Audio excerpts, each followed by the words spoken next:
na po tayo sa issue ng impeachment kahapon. Tanong ko po kayo, kapag kayo po ay naliligo, ilang timba ng tubig ang nagagamit ninyo?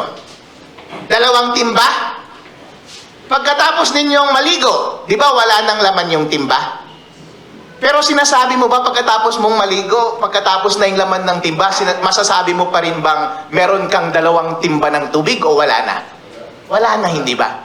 Ganon din yung salin at saka amlak. Yung mga amlak, yun yung mga pumasok at lumabas na pera. Pero hindi ibig sabihin na may pumasok at lumabas na pera ay ganon kakayaman sa huli. Kasi parang negosyo po yan. Maraming pumasok na pera, baka mas marami pa pala yung gastos. Lugi ka pa in the end. Baka negative ka pa pagdating sa huli. Parang paligo din po yan. Kung merong lumabas na 2 timba doon sa gripo, at 2 timba rin yung tinabo mo, pagdating sa huli, 0 rin yung laman ng timba. Kahit sabihin nila na magkano pa yung dumaan sa mga accounts ni VP Sara Duterte sa kanyang mga bank account, pero yung mga nakadeclare doon sa SALN ay hindi rin i-reflect yung mga amount na yun, hindi po iyon questionable.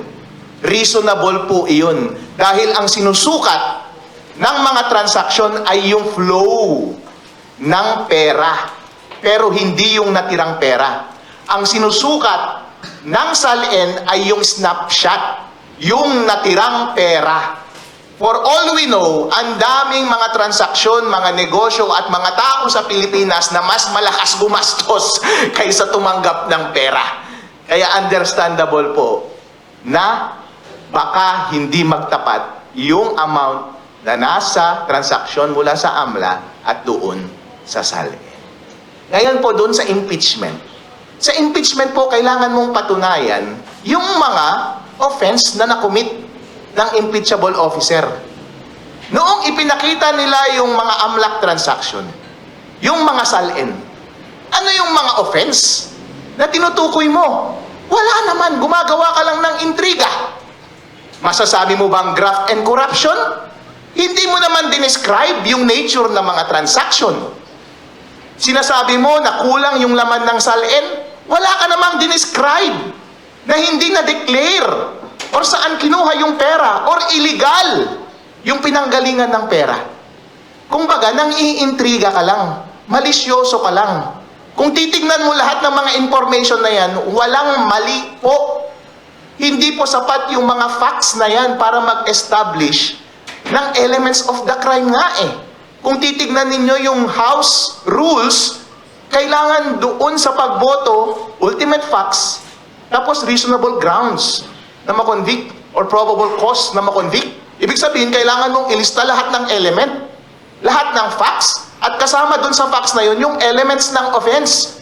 Pero kung wala kang linagay na facts na tumutukoy na nagtatay ng mga circumstances na to sa isang offense, wala kang kaso.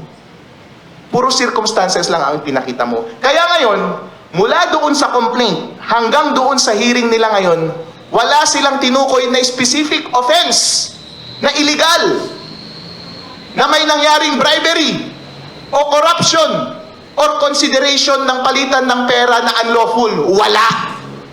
Ang ginagawa nila ngayon ay fishing expedition. Naghahanap sila ng butas. Lahat na lang kukunin nila hanggat mahanap nila yung magko-consolidate ng lahat ng facts na yun. Sana nagpe-pray sila na lumabas yung illegal circumstance na magta-tie together ng circumstances. Hindi po pwede yun. Kapag hindi mo iyon na-allege doon sa complaint, hindi mo pwedeng ilabas lamang dito sa accusatory and investigative phase. Dahil fishing expedition yun. Wala siya in the first place, hindi mo pwedeng hanapin ngayon. Trabaho po yan ng prosecution at ng complainant. Mali po ang desisyon ng ICC kahapon. Ang desisyon na tinake nila ay husgahan kung meron silang jurisdiction over the case. Meron pong isang dissenting opinion at majority ay sinabi nilang meron silang jurisdiction over the case. Pero ang tamang decision po ay yung isang nag-dissent, si Judge Gotche, Lord Chimpanche. Sana tama yung pronunciation ko. Pero ito ang sinabi niya. Sabi niya, nung nag-withdraw tayo mula sa Rome Statute, nung 2019 ay wala ng jurisdiction yung ICC nung 2021. Ano ba yung nakalagay doon sa batas? Sabi, merong residual jurisdiction yung ICC for any matter under consideration by the court. Under consideration by the court. Sino ang court? Yung judge ba? Yung prosecutor ba? Yung clerk of court? Or yung staff? Sino? Yung judge, hindi ba? Kapag nagsabi ba yung prosecutor, ito ang gagawin nyo, action ba yun ng korte o action ng prosecutor? Action ng prosecutor. Kapag sinabi ba ng clerk of court o ng staff, ganito ang gagawin natin, action ba yun ng court? Hindi action yun ng court. Ang tanging authority lang na pwedeng gumawa ng action ay yung judge.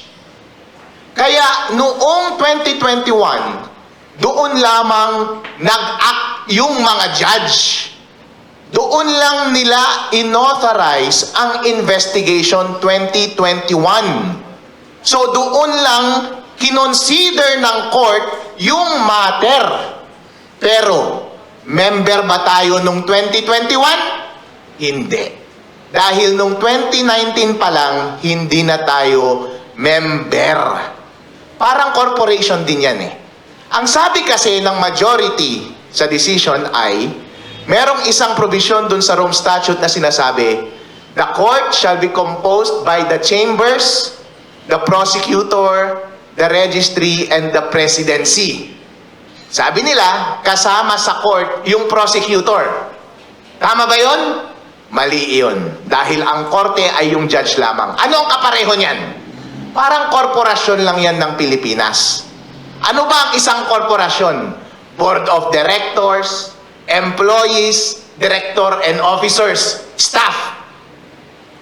Kapag gumawa ba ng hakbang yung staff or yung empleyado lamang ng korporasyon, gawa ba yun ng korporasyon? Hindi. Hindi po. Dahil ang authorized lang na pwedeng mag-act on behalf of the corporation ay yung board of directors. Ganon din po doon sa ICC. Kahit sinabi niya na kasama sa court yung prosecutor, yung registry at yung chambers who are the judges, ang authorized lamang na gumawa ng act on behalf of the ICC is yung chambers. Kaya yung bagay lamang na under consideration ng court ay yung bagay na inaktuhan ng chambers noong 2021. Yung sinasabi nila na humakbang naman na yung prosecutor noong 2018. Kaya under consideration na daw ng court. Nag-issue tayo ng notice of withdrawal noong 2018. At doon sa Rome Statute, merong 1 taon para maging effective yung withdrawal. So which happened and became effective noong 2019. Yun ang sinasabi ni Judge Gotche. Merong 1 taon yung chambers na gumawa ng hakbang mula nung notice natin ng 2018 hanggang 2019 para formally i-authorize yung investigation, para ipasok under consideration by the court yung matter bago pa maging effective yung withdrawal natin nung 2019 para sana wala tayong lusot. Pero hindi sila gumawa ng hakbang between 2018 and 2019. At 2021 lang sila gumawa ng hakbang. Kaya hindi sila pasok sa window. Kaya kapag sinasabi ng batas na meron lamang residual jurisdiction yung ICC for any matter under consideration by the court, ay yun lang dapat yung mga matter under consideration noong gumawa ng hakbang, yung chambers noong 2021. Hindi ko lang po opinion yun. Opinion iyon ng isang judge doon sa ICC. So, mali yung majority. Meron pa ba tayong magagawa? Wala na po. Supranational na yun eh. Binigay nga natin yung jurisdiction natin para tayong tanga eh. Yung Supreme Court nga natin, hindi natin pinansin, diniretso kaagad natin doon sa ICC. Pero alam nyo po ang solusyon dyan? Gayahin natin yung Amerika. Meron silang tinatawag na The Hague Invasion Act. Dahil alam ng Amerika na weaponized itong ICC para i-undermine yung political jurisdiction ng mga state.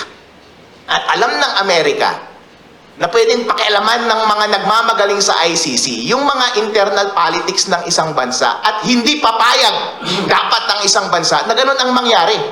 Kaya gumawa sila ng The Hague Invasion Act para kapag kahit na isang politiko mula sa Amerika ang arestuhin ng ICC, ay authorized ang military ng United States to do any means para bawiin yung politikang Amerikano na yun pabalik sa Amerika. At kung kinakailangan kahit i-invade yung The Hague. Dahil kung nasa pinakamataas na tayo na legal body, ang tanging paraan na lang dyan ay war! Invasion! Pwede natin gawin yun. Huwag kayong mag-alala kapag maging senador na si Atty. Raul Lembino, gagawa rin siya ng The Hague Invasion Act. At sa panahon na ni VP Sara Duterte ay lalakas na ang ating militar. Mas malakas siya sa the Netherlands. At i-invade natin yung The Hague at babawiin natin si Digong. Alright? Okay.